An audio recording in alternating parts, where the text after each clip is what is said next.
The ships appeared without warning on a Tuesday morning. They came out of empty space like ghosts becoming solid, their metal hulls blocking out the stars.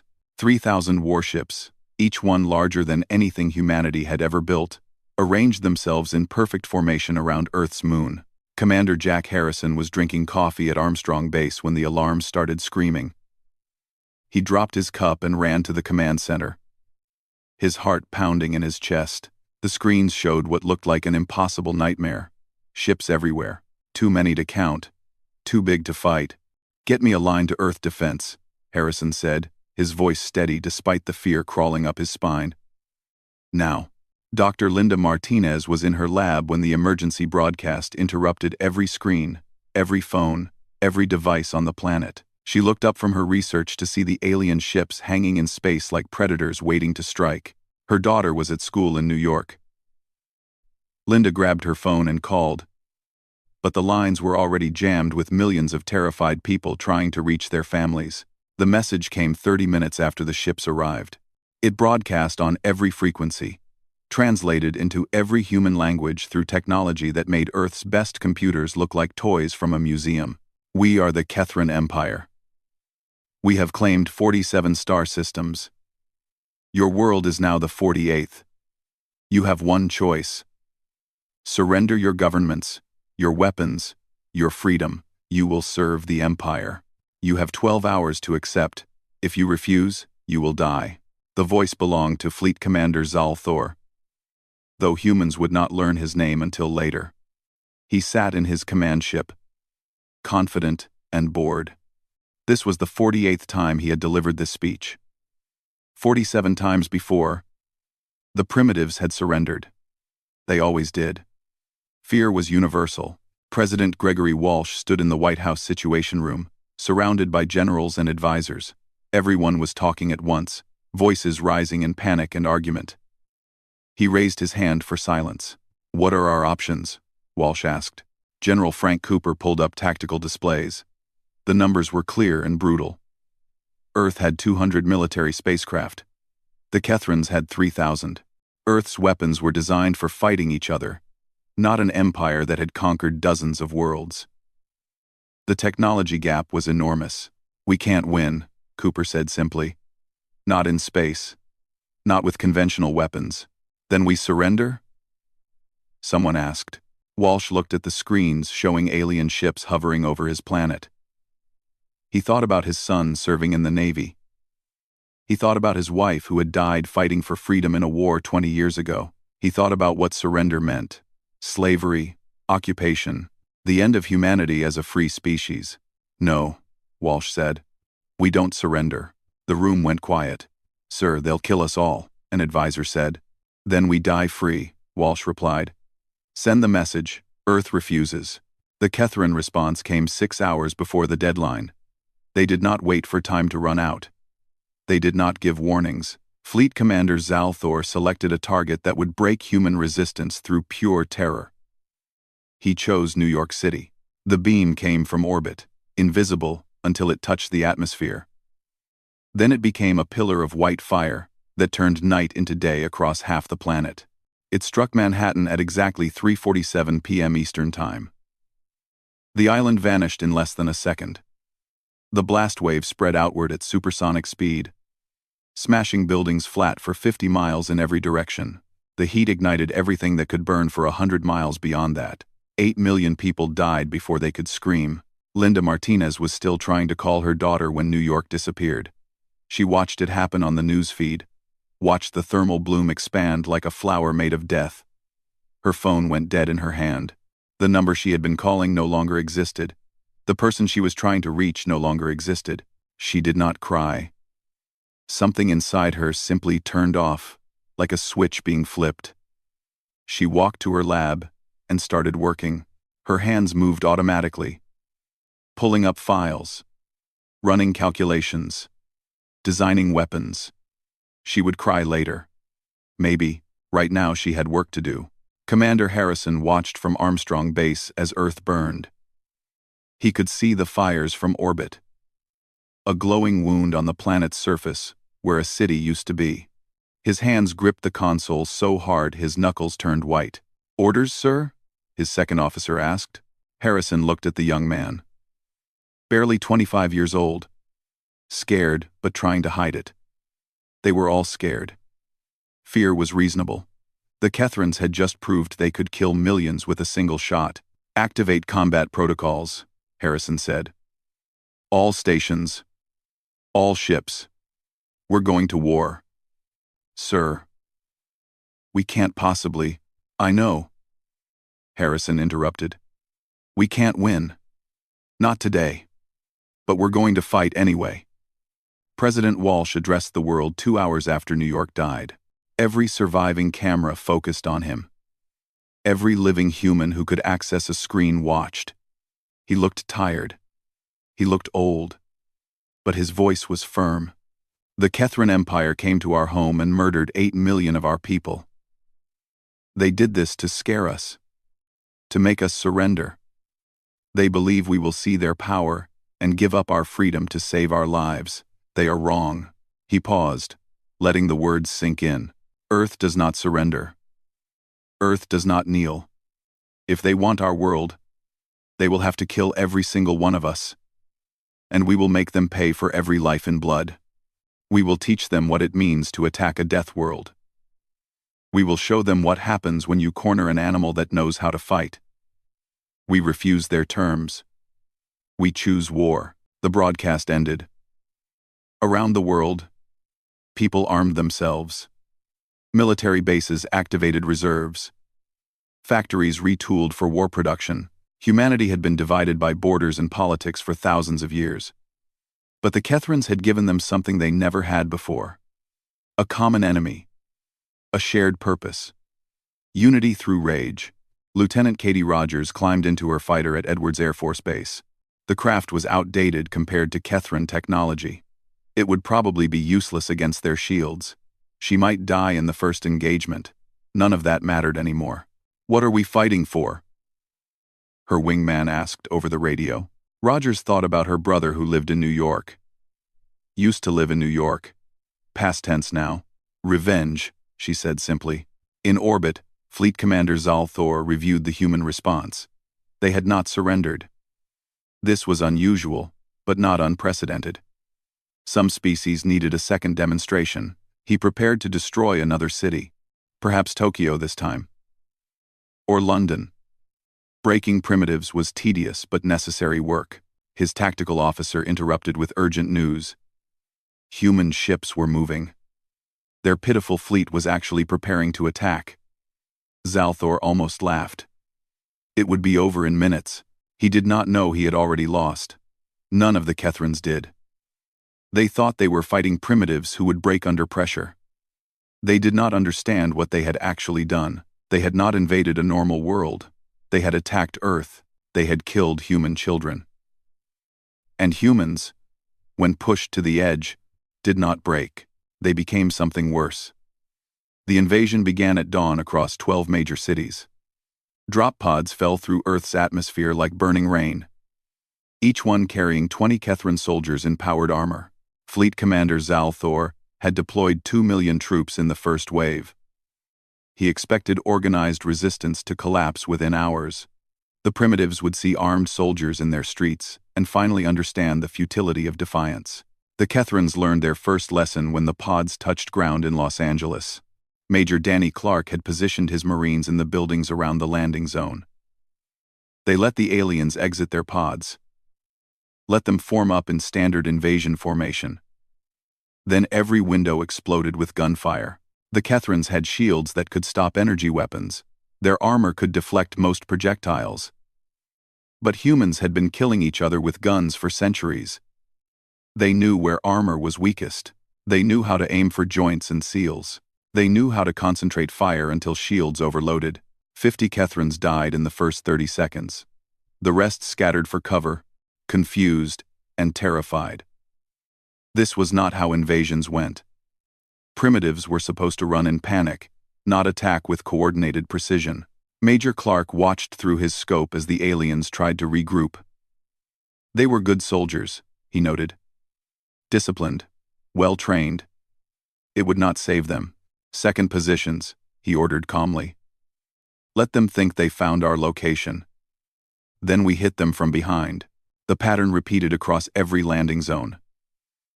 The Kethrans found themselves fighting an enemy that knew the terrain, knew the buildings, knew 1,000 ways to kill invaders.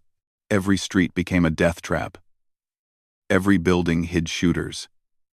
Even civilians fought back with whatever weapons they could find. In Chicago, a Kethran squad broke into a house seeking cover. They found a family hiding in the basement. The father had a hunting rifle. He killed 3 aliens before they shot him. His wife grabbed the rifle and killed 2 more before she died.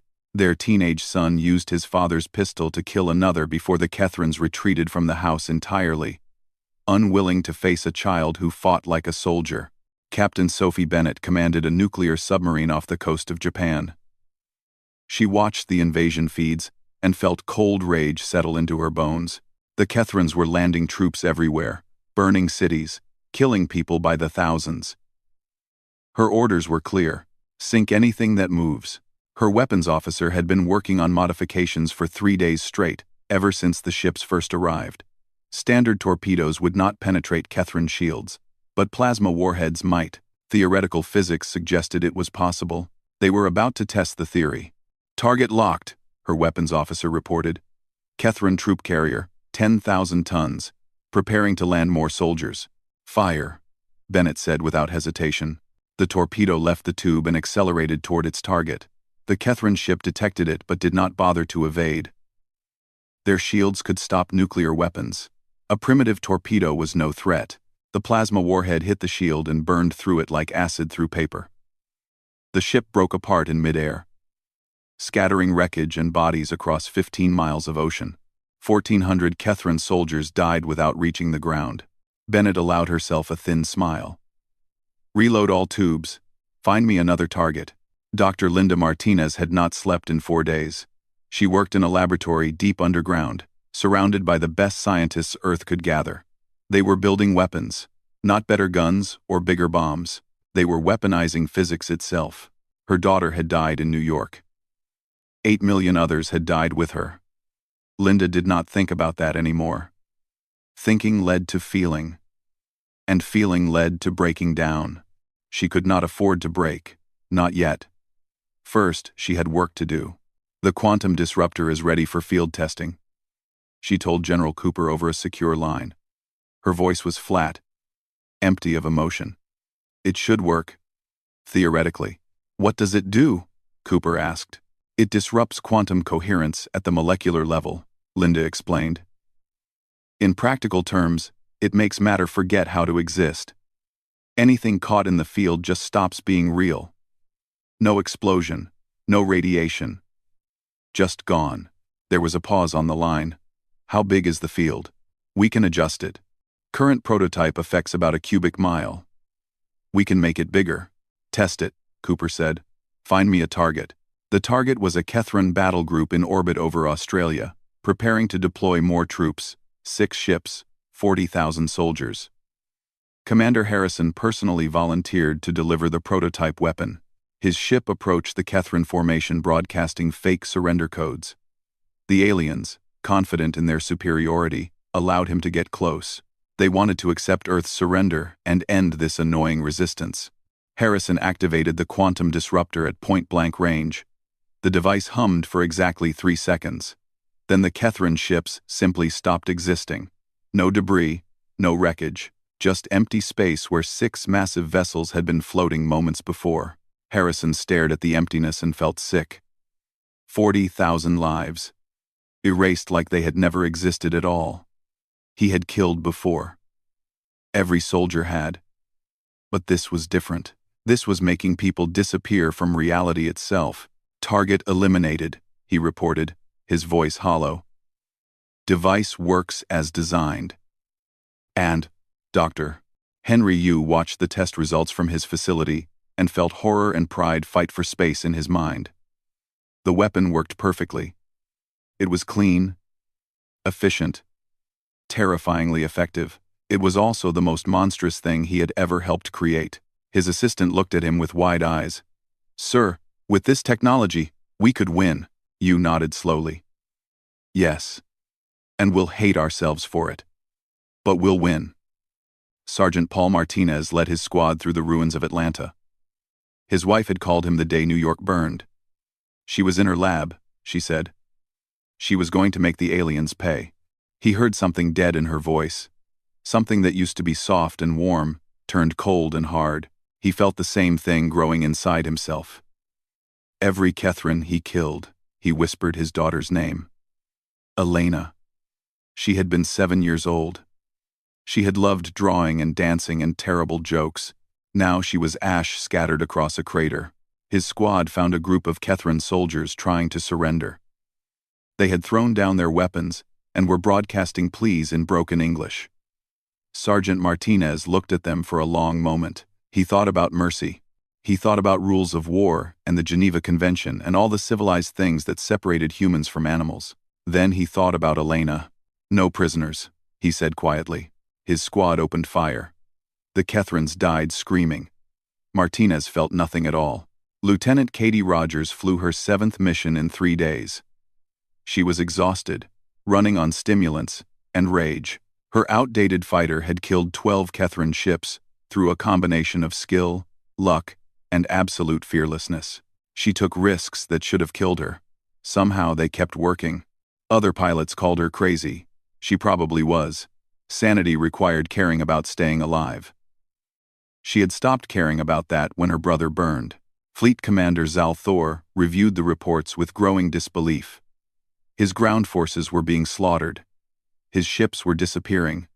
The primitives had weapons that bypassed shields. They fought with a ferocity he had never encountered in 47 conquered worlds. Request reinforcements, he ordered. All available fleets. This world is more difficult than anticipated. He still thought he was winning. The Catherines still held orbital superiority. They still had more ships, more soldiers, more technology. The humans were fighting hard, but they would break eventually.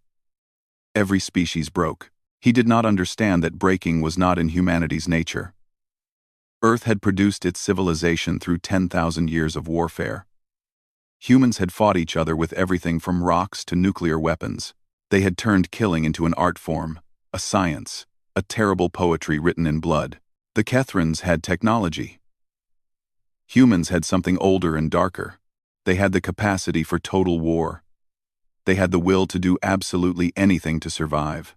Dr. Martinez stood in her lab, looking at schematics for bigger quantum disruptors. Planet-scale disruptors. Weapons that could erase entire worlds. We could destroy their homeworld, her assistant said quietly. With this design, we could make their whole planet disappear. Linda thought about her daughter. 7 years old, brown eyes, beautiful smile. Gone. Erased by aliens who thought humans were primitives, worth crushing. Build it, she said. Build all of them. The war was 6 months old. Earth was winning. And humanity was learning that victory had a price that could never be unpaid.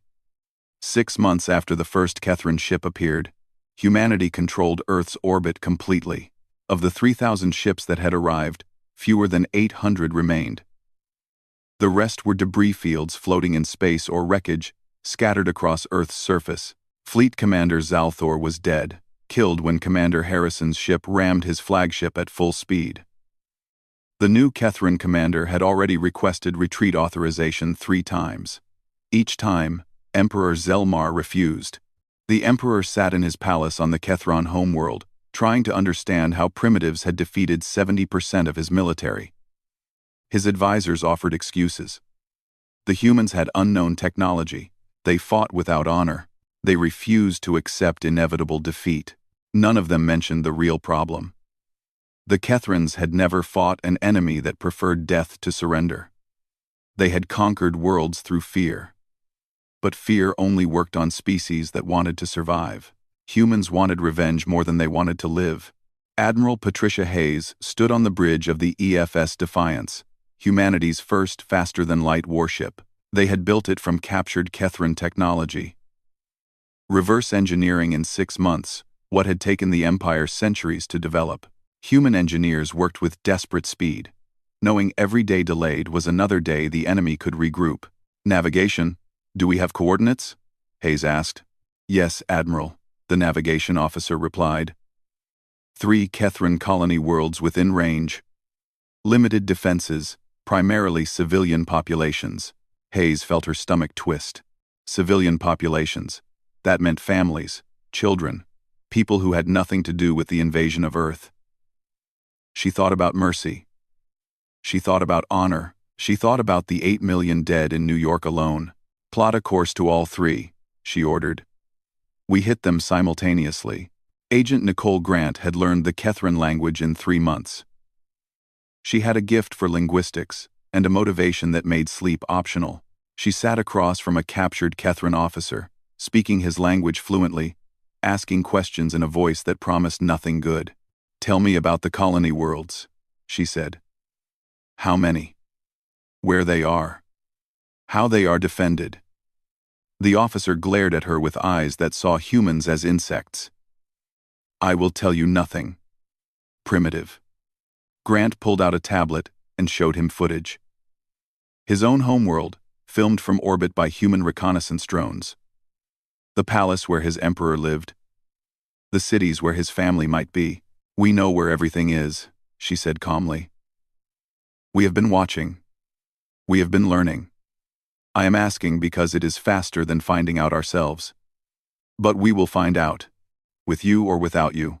The officer's face went pale. He started talking. Colonel Troy Phillips commanded ground forces in what used to be Paris. The city was mostly rubble now. But humans had won. The few surviving Kethran soldiers were in prison camps, waiting for a decision on their fate. Phillips knew what that decision would be. Earth had stopped taking prisoners 2 months ago. His communicator buzzed. New orders. He read them twice, not quite believing what he was seeing. All Kethran prisoners were to be executed. No exceptions. No trials. The order came directly from President Walsh, countersigned by every member of the Security Council. Phillips looked at the camps where 5,000 Kethrans waited. Most of them were just soldiers following orders. Some had surrendered rather than fight. A few had actively helped humans, providing intelligence, sabotaging their own equipment. It did not matter. The order was clear. He thought about refusing. He thought about his oath to uphold rules of war, to treat prisoners humanely, to be better than the enemy. Then he thought about New York, Tokyo, London, Mexico City. A dozen cities turned to ash because the Kethrans wanted to make a point. He picked up his radio. All units. Execute order. 7 to 7. No survivors. The shooting started 5 minutes later. The human fleet emerged from FTL space above the Kethran colony world of Kelvar. 200 million Kethrans lived there, farming and mining and living ordinary lives. They had no military installations, no weapons capable of fighting starships. They were just people. Admiral Hayes looked at the planet on her screen. Green and blue, like Earth. Beautiful. She could see cities from orbit, lights twinkling in the night side. Families down there. Children sleeping in beds, dreaming whatever dreams Kethran children had. Admiral, we have incoming communication, her communications officer said. The planetary governor is begging us to spare them. He says they are not military. They had nothing to do with the invasion. Hayes closed her eyes for a moment. When she opened them, they were hard as stone. Tell him we do not care. Fire all weapons. The bombardment lasted 6 hours. When it ended, Kelvar was a burning wasteland. 200 million dead. Admiral Hayes watched it happen and did not look away. If she was going to give these orders, she would witness the results. The other 2 colony strikes happened simultaneously. 3 worlds, 600 million Kethrans, gone in a single day. Emperor Zelmar received the reports and felt fear for the first time in his long life. The humans were not defending anymore. They were attacking. They were killing civilians deliberately, systematically. They were doing to his people what he had done to theirs. He sent a message to Earth, broadcast on all frequencies, translated into every human language. We surrender. We offer you terms, territory, resources, technology. Reparations for the lives lost. Please, end this war. President Walsh received the message in the White House Situation Room. Every screen showed the Emperor of the Kethran Empire begging for mercy, the most powerful being in the known galaxy, reduced to pleading with primitives. Walsh thought about his answer for exactly 3 seconds. No, he said. Broadcast our response on the same channels. Make sure everyone hears it. The message went out to the entire galaxy. Every species with the technology to receive it heard President Walsh's words. The Kethran Empire came to Earth and murdered 8 million of our people to frighten us. They expected us to surrender. They taught us that in war, there are no rules. We learned that lesson very well. We do not accept your surrender.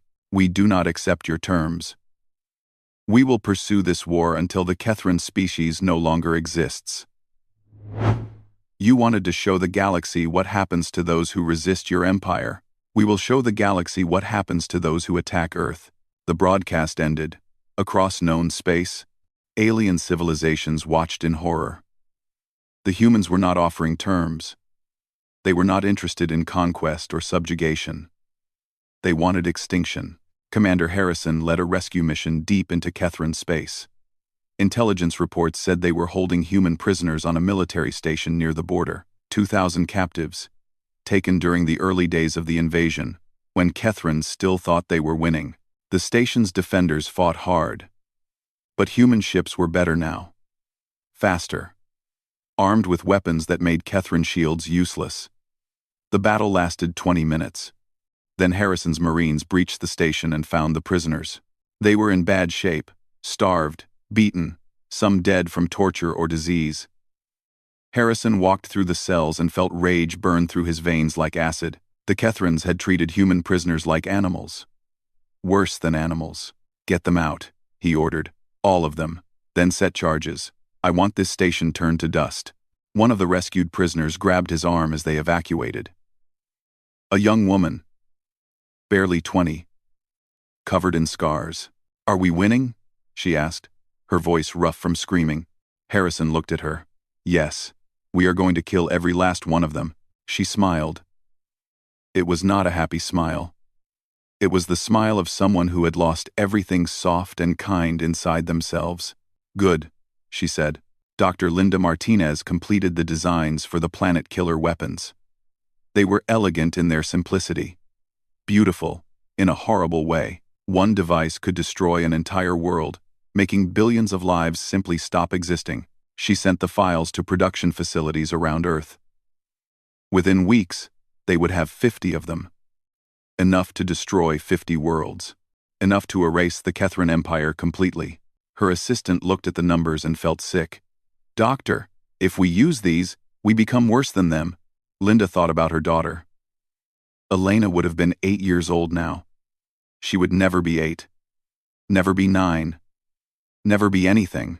I do not care, Linda said simply. Build them all. Lieutenant Katie Rogers had flown 140 missions. She had 63 confirmed kills. Other pilots looked at her with awe and fear. She barely ate, barely slept. She just flew and killed and waited to die. She did not care about glory or honor anymore. She cared about making Kethrans disappear. Every ship she destroyed was one less that could hurt another human. That was enough. Sergeant Paul Martinez was not sergeant anymore. He was Colonel Martinez now, promoted for effectiveness in combat. His battalion had the highest kill count in the entire military. They also had the highest rate of psychological breakdowns. Killing without mercy destroyed soldiers slowly from the inside. Martinez did not care about that either. He would worry about his sanity after the Kethrans were extinct. For now, he had work to do. The galaxy watched Earth prepare for genocide and did nothing. Some species considered intervening. None of them actually tried. They had seen what humans did to enemies. Nobody wanted to be next. Admiral Hayes prepared her fleet for the final mission. They had coordinates for the Kethran homeworld now. Courtesy of Agent Grant's interrogations. 73 ships, 50 planet killer weapons, 1 target. Do you ever wonder if we are the bad guys now? her second officer asked quietly. Hayes looked at him. Every day. But I would rather be bad and alive than good and extinct. The Kethrans made their choice when they destroyed New York. We are just finishing what they started. The fleet jumped to FTL space, heading for the Kethran homeworld. Behind them, Earth prepared to become something it had never been before. The most feared species in the galaxy, the ones who would burn the universe before they let anyone threaten their home again. Humanity had learned to fight without mercy. Now they would teach the galaxy what that meant. The human fleet dropped out of FTL space, at the edge of the Kethran home system. 73 ships against an empire's last stand. Admiral Patricia Hayes stood on her bridge and looked at the planet that had sent an armada to destroy Earth. From this distance, it looked peaceful. Beautiful even. Blue oceans. White clouds, cities that glowed in the darkness. 4 billion Kethrans lived down there. Most of them had never been to Earth, never fired a weapon, never hurt a human. They were just people living their lives, unaware that their empire had signed their death warrant when it destroyed New York. Admiral, the Kethran home fleet is moving to intercept, her tactical officer reported. 600 ships. They are broadcasting surrender offers on all channels. Hayes listened to the desperate pleas. The Kethran fleet commander was offering everything. Unconditional surrender. Disarmament. Reparations. The Emperor himself would submit to human justice if they would just spare the homeworld. She thought about it for exactly 1 second. Ignore all communications, all ships, advance. Weapons free. The battle for the Kethran homeworld began badly for the defenders. Human ships moved faster, hit harder, and fought with a coordination that came from months of desperate combat. The Kethrans had numbers, but numbers meant nothing when the enemy could make your ships stop existing. Captain Eric Walsh commanded the destroyer Vengeance. He was 26 years old, and the president's son. Though nobody on his crew cared about that. They cared that he was a good officer who kept them alive. He watched Kethran ships explode on his screens and felt nothing. Not satisfaction. Not horror, just emptiness. Target their flagship, he ordered. I want it gone. Lieutenant Victor Santos worked the weapons console. He was good at his job. Probably the best targeting officer in the fleet. He could calculate firing solutions in his head faster than the computer. Right now he was calculating how many Kethrans his weapons had killed. He had stopped counting at 10,000. Locked, Santos said. Firing. The Kethran flagship broke apart under concentrated fire. 3,000 crew died in the explosions. Santos logged the kill and moved to the next target. He had stopped thinking of them as people months ago. They were just targets. Numbers on a screen. Commander Amy Foster worked in the medical bay, treating wounded soldiers. She was a doctor. She had taken an oath to preserve life. Now she saved human lives, so they could go back out and end Kethran lives. The irony made her sick. A young Marine came in with burns across his arm. She treated him while he told her about the battle. How many ships they had destroyed. How the Kethrans were fleeing in panic. He seemed proud. Do you ever think about the people on those ships? Foster asked quietly. The Marine looked at her like she was crazy. They came to our planet and killed 8 million of us. Why would I care about them? Foster had no answer. She finished treating his burns and watched him leave. Then she went to her quarters and sent an encrypted message to Earth. A message questioning orders, questioning the morality of what they were doing. She knew it would probably get her court-martialed. She sent it anyway. The Kethran home fleet died slowly over 6 hours. Hayes gave them every chance to run. They could have scattered, fled to other systems, survived. Instead, they fought to the last ship, trying to protect their homeworld. It was brave. It was pointless. Human weapons tore through their defenses like paper. When the last Kethran warship exploded, the orbital space belonged to humanity. Admiral Hayes looked down at the planet below. 4 billion people. Waiting to die. Begin ground assault, she ordered. Major Danny Clark led the first wave of Marines to the surface. They landed in the capital city, where the Emperor's palace stood gleaming in the sun. Catherine soldiers tried to defend it. They died in the streets. Clark's squad pushed through the palace gates. They found the Emperor in his throne room, surrounded by guards who dropped their weapons rather than fight. Emperor Zelmar stood tall, trying to maintain dignity even in defeat. "I wish to negotiate," the Emperor said in perfect English. "I surrender myself to your justice. Execute me, if you must. But spare my people. They are innocent." Clark looked at the Emperor of the species that had killed 8 million humans. He thought about mercy, about justice, about whether it was possible to be both victorious and honorable. "That is not my decision," Clark said, "but I can tell you what the decision will be." Zelmar looked at him with ancient eyes. "You will kill us all." "Yes, even the children?" Clark felt something crack inside his chest. Children. He had not let himself think about the children. Thinking about them made this harder. Made him question. Made him wonder if they had become monsters. "Yes," he said again, and hated himself for it. President Walsh received a real-time transmission from the Kethron homeworld. Emperor Zelmar knelt before the camera, speaking directly to Earth. "I offer my life for my species," the Emperor said. "Execute me in any manner you choose. Torture me. Make an example. But please, spare my people. Especially the young ones. They have done nothing. They know nothing of war. Please." The transmission played on every screen on Earth. Billions of humans watched an emperor beg for mercy. Some felt pity. Some felt satisfaction. Most felt nothing but cold determination. Walsh addressed Earth's population directly. "The Kethron Empire is offering terms. Their emperor for their people. What say you?" The vote took 6 hours. 93% of Earth's population voted to refuse. 93% chose extinction over mercy. The comments were simple and brutal. "They started this. They showed no mercy to us. Why should we show mercy to them?" Walsh announced the decision himself. "We refuse all terms. The Kethron species ends today." Dr. Linda Martinez activated the quantum disruptors from orbit. 50 devices positioned around the Kethron homeworld. She had designed them. Built them. Now she would use them. "Activating in 3. She said into the comm. Her voice was steady. Her hands did not shake. Inside, she was screaming.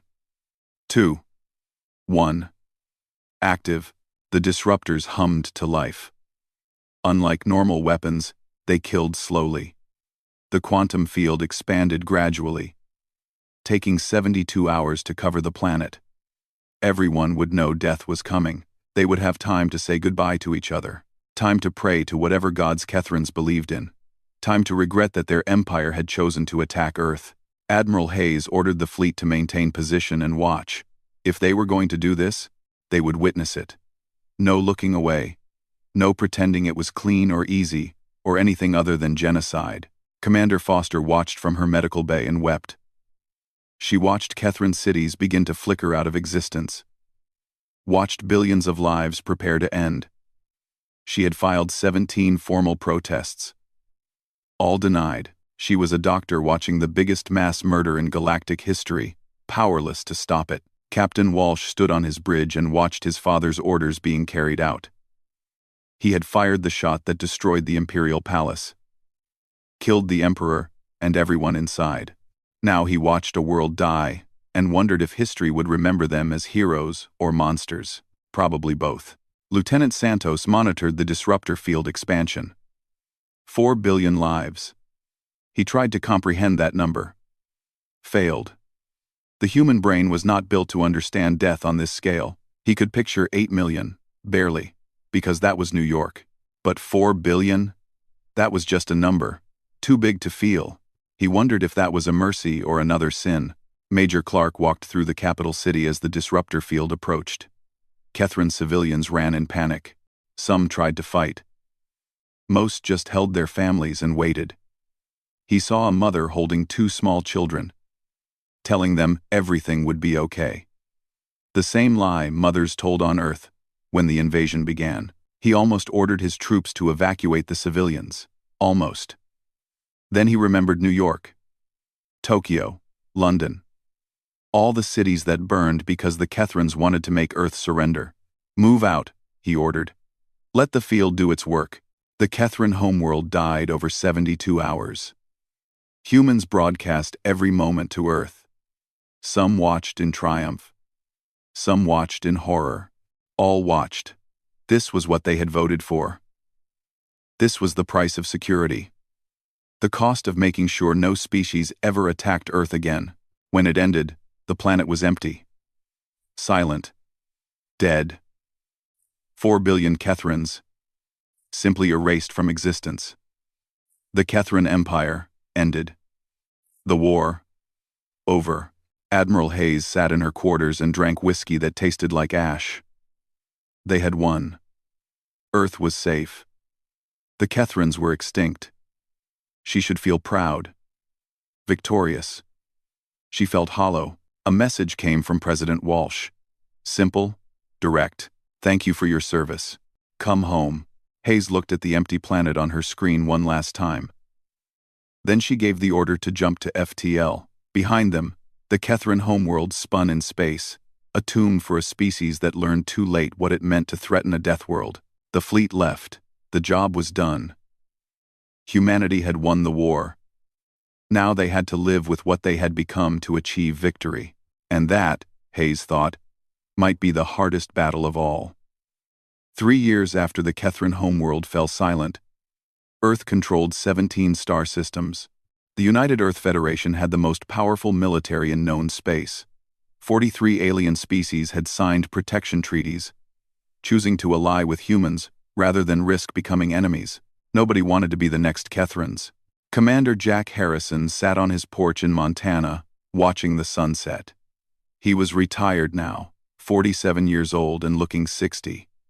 The war had aged him in ways that had nothing to do with time. He had a medal collection that filled a wall. He never looked at them. His hands shook sometimes. The doctors called it post-traumatic stress. He called it the price of victory. Every night he dreamed of the ships he had destroyed, the Kethrans he had killed, the final battle where he had watched a world die from orbit and done nothing to stop it. A car pulled up. General Frank Cooper, also retired, climbed out with 2 beers. Thought you might want company, Cooper said. Harrison took a beer. They sat in silence for a while. 2 old soldiers watching the sky and thinking about the things they had done. Do you regret it? Harrison asked finally. Cooper thought about that. I regret that it was necessary. But no, I do not regret doing it. They came to our home. They killed our people. We made sure it never happens again. 4 billion of them, Harrison said quietly. Mostly civilians. Children. 8 million of ours, Cooper replied. Also civilians. Also children. The Kethrans started this war. We finished it, Harrison nodded. The logic was sound. Cold but sound. It did not make the nightmares stop. Dr. Linda Martinez still worked at the same laboratory, but she had shifted her focus. No more weapons. Now she built medical technology, life-saving devices, treatments for diseases. She was trying to balance the scales, though she knew it was impossible. You could not make up for 4 billion deaths by saving a few thousand lives. Her husband visited her grave every week. Sergeant Paul Martinez had taken his own life 18 months after the war ended. His suicide note was 3 words long. I am sorry. Linda understood. She thought about joining him sometimes. The guilt was crushing. The knowledge of what she had built, what she had done, but she kept working instead, kept trying to do some good with the hands that had designed genocide. A young scientist approached her desk. Eager. Bright-eyed. Too young to remember the war clearly. Dr. Martinez, your new medical scanner is saving hundreds of lives per day. You are a hero. Linda looked at the girl and felt tired. I am not a hero. I am someone trying to pay a debt that can never be repaid. Lieutenant Katie Rogers was not a pilot anymore. She had flown 197 missions during the war. 63 confirmed kills. 300 probable. Then one day, 6 months after the war ended, She climbed into her fighter for a training run and could not make herself take off. The fear had finally caught up with her. Or maybe it was not fear. Maybe it was the weight of all those deaths. All those Catherine pilots who had died because she was faster, smarter, more willing to trade her life for a kill. Now she taught at the academy. Young pilots looked at her with awe. She tried to teach them that war was not glorious. That killing cost pieces of your soul you could never get back. They did not listen. They saw her medals and heard her kill count and thought she was a hero. She knew better. Admiral Patricia Hayes published a memoir 3 years after the war. She called it Necessary Evil. It became required reading at every military academy in human space. In it, she detailed every decision she had made, every order she had given, the 3 colony worlds she had destroyed, the homeworld she had watched die. She did not apologize. She did not justify. She simply recorded what had happened and why. Let history judge. The book's final line became famous. We did what we had to do. Whether that makes us right is a question I cannot answer. Critics called her a monster. Defenders called her a savior.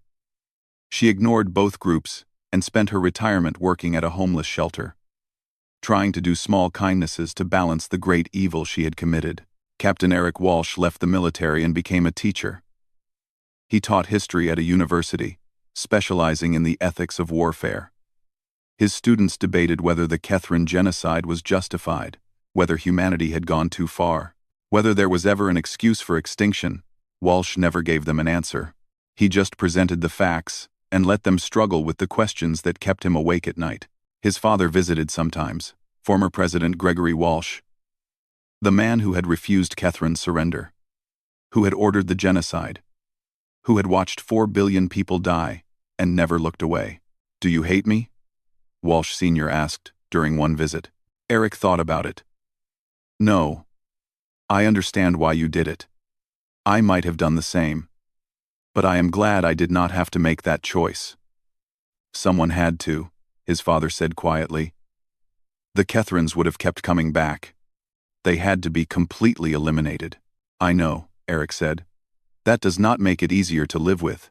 Ambassador Rachel Cooper worked at the New Earth Embassy on the neutral station where 40 species met to discuss galactic politics. Her job was to convince aliens that humanity was not a threat, that Earth could be trusted, that the Catherine extinction was a unique response to a unique threat. Nobody quite believed her. How could they? Humans had proved they were capable of genocide, willing to erase an entire species rather than accept subjugation. What was to stop them from doing it again? The answer, Cooper knew, was nothing. Absolutely nothing. If another species attacked Earth, humanity would do exactly the same thing. They had proved they valued survival over morality. That made them terrifying. Why should we trust you? An alien delegate asked during one session. Cooper answered honestly. Because we keep our promises. We are loyal to our allies and ruthless to our enemies. If you are our friend, we will die for you. If you are our enemy, we will erase you from existence. The choice is yours. The delegate signed the alliance treaty. Dr. Marcus Chen published a comprehensive history of the war. 5 volumes, 3,000 pages. Every battle, every decision, every life, lost on both sides. He spent 2 years interviewing survivors, both human and the few Catherines who remained. Because there were survivors, 37 Catherines found in stasis pods. Children put to sleep before the homeworld died. Nobody knew what to do with them. Major Danny Clark adopted 3 of them. He raised them as his own children, teaching them human language and customs, while preserving what little remained of Catherine culture. People called him crazy, traitor, Catherine lover. He did not care. He had killed thousands of Catherines during the war. If he could save 3, maybe he could sleep better at night. The children grew up human but knowing what they were, knowing what had happened to their species, knowing humans had done it. They did not hate Clark. They understood, in the way that children who grow up in the shadow of genocide understand. Their people had started a war and lost. That was the price. Agent Nicole Grant spent her retirement working as a translator. She spoke 47 alien languages now.